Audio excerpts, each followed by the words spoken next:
আসসালামু আলাইকুম বন্ধুরা, সাবিনা স্পেশাল রান্নাঘরে আপনাদের স্বাগত। আজকে আমি আপনাদের খিচুড়ি রান্না করে দেখাবো।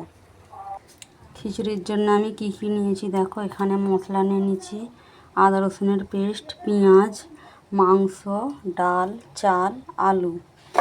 আর এখানে আমি একটা হাঁড়ির মধ্যে তেল দিয়ে দিয়েছি। তেলটা আমার গরম হয়ে গেছে। এখানে আমি পেঁয়াজটা দিয়ে দেবো। পেঁয়াজটা দিয়ে আমি এটাকে নেড়ে নেবো।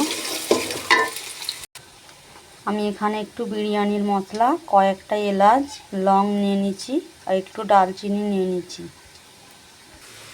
পেঁয়াজটা আমার লাল হয়ে গেছে, সেই কারণে আমি আদা রসুনের পেস্টটা আমি দিয়ে দেবো এর মধ্যে। দিয়ে আবারও এটাকে আমি একটু নেড়ে ছেড়ে লাল করে নেব। পেঁয়াজটা আমার হয়ে গেছে, মাংসগুলো আমি সব দিয়ে দেবো। মাংসটা দেওয়ার পর আমি এটাকে কষে নেবো ভালো করে একটু। দেখুন মাংসটা আমার তেলে আমি কষে নিয়েছি। এবারে আমি মশলাগুলো দিয়ে দেবো এর মধ্যে, দিয়ে আবারও এটাকে আমি কষবো। এর মধ্যে আমি একটু চিনি দিয়ে দেবো। চিনিটা দিয়ে দিলে তাড়াতাড়ি গলে যাবে। এবারে আমি এতে একটু 1 বাটি জল দিয়ে দেবো। দেখুন পানিটা দেওয়ার পরে এটা আমার ফুটছে, আমি এটাকে এবারে ঢেকে দেবো। দেখুন বাইরে খুব বৃষ্টি হচ্ছে, বৃষ্টির সময়তে খিচুড়ি খেতে ভালো লাগে। আমার মাংসটা হয়ে গেছে।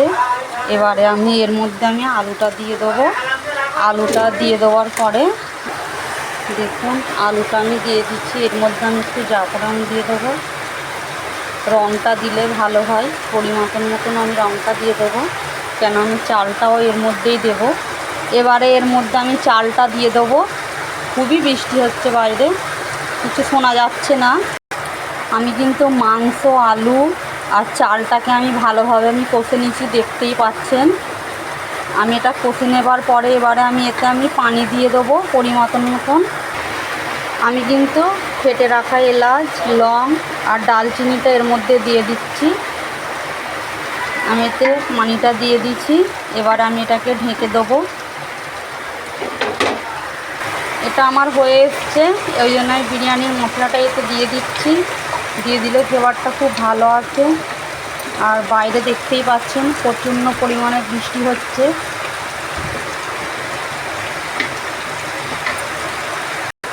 এবার আমি এতে দুধ দিয়ে দেবো, 1 বাটির একটু কম।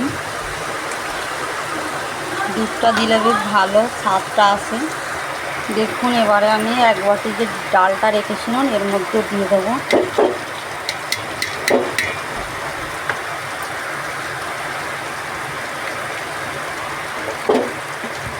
এটা মুসুর ডালের খিচুড়ি।